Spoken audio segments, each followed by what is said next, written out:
all the thing that we care about at Danfoss is developing and manufacturing products that are super energy efficient.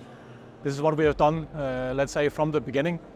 And of course, we can say that things are taking a step change now. In 22, we actually created a framework in Danfoss where we look especially into how is it that we develop and design products for the future. So we are looking at a framework consisting of three elements actually: rethinking, reducing, and recirculating. So whenever we start thinking about developing a new product, we have to keep these things in mind. And it's not about just creating a product that we ship to the market and forget about it. We have to think about the whole life cycle of the product. So it's about material use. We should reduce, of course, the amount of material that we are utilizing in those products.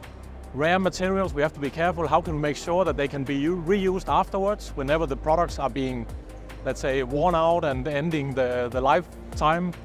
And also the products that we have in use, how can we make sure that they last longer, basically, by refurbishment, by repair, by maintenance. So all these things we basically consider going forward. Yeah, by 2030 actually we have a strategy that 80% of all newly developed products in the company, and that goes across, let's say, every entity in the company should be considering these parameters when it comes to product development, also the circular thinking that we do. We have actually already a lot of things put in place. It's not just about 2030.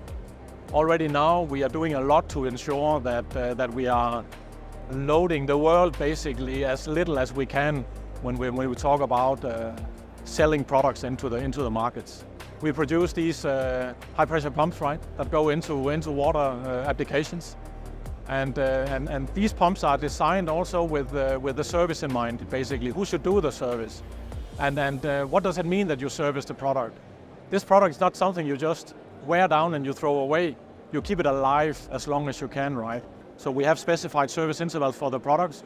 And basically we train our customers and OEMs to be able to do it themselves. Because very often they are at remote places where you can't send people. That will also, let's say, have an impact on the whole circular thinking, right? That you start sending people around the whole world to fix a little issue. No, we want actually our customers to be able to do it themselves. So that's why we enable it through a design which is easy somehow to maintain. We try really to limit the redundant equipment, the waste in what we do.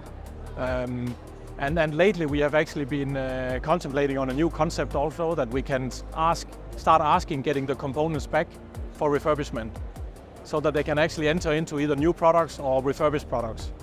Because nowadays, if you have a part in the product, well, it's gone, right? Of course you can recycle the material, that's not so difficult. Metal can be recycled, but there's a lot of value in those components. We have much more focus on looking at the product when it comes to the end stage, I mean, of the life. You will see concepts coming up on how to ensure that first of all, if the products have to be wasted, that it's done in a let's say responsible way. Number two, try to avoid it actually. How much can we reuse of the things that we have already been producing? There are already concepts in place. I mean, I just mentioned the refurbishment that we do on our pumps. We have drives, which is also a big segment in Danfoss. They have their Drive Pro products available, right? Where you can either, as a customer, choose, do I want to have it refurbished? Do I want to have it repaired? Do I want a maintenance contract, right? So basically somebody looking after your equipment and your whole installation, ensuring that the products are lasting as long as possible. So that there will be more of that coming for sure. You will see products being designed with parts that is very easy to take out and refurbish or recycle. Rare earth materials, for example, metals, right? You don't want them so deeply embedded in the product that you can't dismantle it and get it separated. And those are also the things you will see coming up. We have a great responsibility ensuring that first of all the products that we deliver are the most efficient in the market. This is what we have been very, very good at doing for the last 90 years, you can say, in the company, right? And the second part, I would say, ensure that the products that we launch to the market in the future are really designed and developed with the circularity in mind.